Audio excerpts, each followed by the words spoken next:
ঘৰমুধৰ ওচৰত উঠি আছিলে তেখেতসকল। তাৰপিছত উঠি যোৱা দেখি নাও এখন আহিলে। তাৰপৰা মোৰ মানুহজনে গৈ পেলাই নাওখনত জঁপিয়াই উঠি 7জন ব্যক্তিক ৰক্ষা কৰিছে। তাত কেঁচুৱাও আছিলে এবছৰীয়া। প্ৰলয়ংকাৰী বানৰ মাজত দেৱদূত হৈ আহিল এজন মিস্ত্ৰী। আনিছোঁ আনি আমাৰ লগত মোৰ লগত 4জন ল'ৰা আছিলে কাম কৰা। 4জনক কৈছোঁ যে বাংগাল ধৰক তাত ধৰি এনেকৈ পাৰ কৰালোঁ।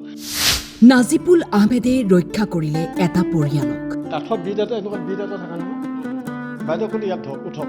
মই পিছলৈ ঠেঁচা ধৰিছোঁ, বিটটো দি পেলাই মানে খালি চাইডত লৈ নিছোঁ, দি পেলাই আকৌ বাঁহৰ ওপৰত দি বহাই পেলাই পাৰ পাইছোঁ। পৰিয়ালটোৱে ঘৰৰ মুধচত উঠি চাই থাকিল বানৰ তাণ্ডৱ। ক'ৰ পৰা আৰম্ভ কৰিব জীৱন, এই ঘৰখনলৈ এবাৰ চকু ফুৰাওকচোন। বানে সকলো শেষ কৰি গ'ল, বিধ্বস্ত কৰি গ'ল। বিচনা, তুলি, আলনা, বাকচ, আলমাৰি পোত গৈছে বোকাত। ঘৰ বুলিবলৈ এতিয়া আৰু একোৱেই নাই ঘৰখনত। কিন্তু এই বানৰ মাজতে নাজিবুল আহমেদ নামৰ মিস্ত্ৰীজনে নিজৰ জীৱনকো তুচ্ছ জ্ঞান কৰি এই পৰিয়ালটোক ঘৰৰ মুধচত উঠাই প্ৰাণ বচালে। আমাৰ মিস্ত্ৰীজনে নাজিকুলে ৰক্ষা কৰিছে আৰু তেখেতে সেইদিনাখনৰ পৰা আমাক ভগৱানৰ নিচিনাকৈ আমাক সহায় কৰি আছে। মোৰ নাম উৎপল বৰুৱা, মই এখন প্ৰাথমিক বিদ্যালয়ৰ প্ৰধান শিক্ষক হয়। মোৰ স্কুলখন নেপালীখুটিতে আছিলে, ৰোহিতেশ্বৰ শইকীয়া প্ৰাথমিক বিদ্যালয়। আমাৰ ঘৰৰ আমি 10-11জন হয়। এতিয়া তেখেতে মোৰ মিছেছ, বোৱাৰী 2জনী, সৰু ল'ৰাটো মোৰ মা দেউতা।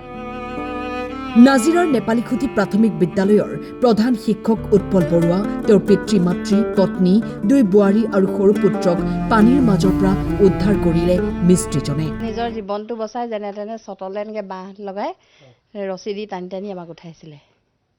আৰু আমাৰ চটখনতে আমাৰ ঘৰৰ মানুহে উটি যোৱা 7জনকৈ ব্যক্তি প্ৰাণ ৰক্ষা কৰিছিলে ইয়াত হয়। ঘৰমুধৰ ওচৰত উঠি আছিলে তেখেতসকল। তাৰপিছত উঠি যোৱা দেখি নাও এখন আহিলে। তাৰপৰা মোৰ মানুহজনে গৈ পেলাই নাওখনত জঁপিয়াই উঠি 7জন ব্যক্তিক ৰক্ষা কৰিছে। তাত কেঁচুৱাও আছিলে এবছৰীয়া। এইজনেই নাজিবুল আহমেদ সৰ্বতোপ্ৰকাৰে পৰিয়ালটোক বিপদৰ পৰা ৰক্ষা কৰিলে। আহোঁতে ইমানখিনি পানী, ঘৰটো শুকান দেখি পেলাই আমি অলপ চমুক চাপাকৈ ওপৰত কাঠ চাঠবোৰ চপাই আছোঁ উঠি যাব বুলি। দেখিছোঁ তাত অলপ পিছতে দেখিলোঁ ইমান পানী ঘৰৰ ভিতৰত। তাৰ বাইদেউ আনি ইয়াৰ পৰা নি তাত উঠালোঁ, এই তলত ঘৰ এটা আছে তাত উঠালোঁ। তাত বস্তুখিনি সামৰিলোঁ, তাৰপিছত দেখিলোঁ তাতো ইমানখিনি পানী। দেখিলোঁ বাইদেউ সুধিলোঁ, বাইদেউ সাঁঠিব পাৰে না নহয়, কৈছে মই নোৱাৰোঁ। আৰু তেওঁলোকৰ সৰু ল'ৰা এজন আছে, তেওঁ সাঁঠিব নাজানে। প্ৰথম সেই ল'ৰাজনক পাৰ কৰালোঁ।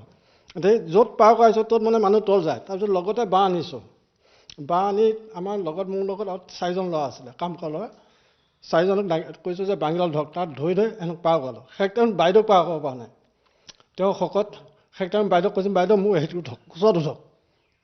কোচত উঠা কৰি বাইদেৱে কৈছে যেন তুমি মোক ৰাখিব নোৱাৰিবা, মই বহুত ৱেট আছোঁ, মোক ৰাখিব নোৱাৰিবা। এনেকুৱা কাঠৰ বিট এটা এনেকুৱা বিট এটা থাকে নহয়, বাইদেউ ক'লে ইয়াত ধৰক উঠক।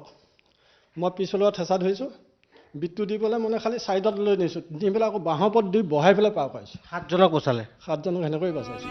নাজিবুল হকৰ এই সাহসিকতাক ধন্যবাদ জনাইছোঁ আমিও।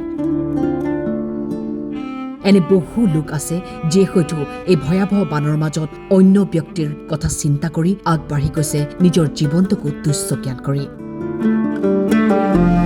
এনেবোৰ কাহিনী হ'ব লাগে আচলতে মানুহৰ বাবে প্ৰেৰণা। সেয়েহে কোৱা হয় মানুহে মানুহৰ বাবে। Bureau' report, time 8।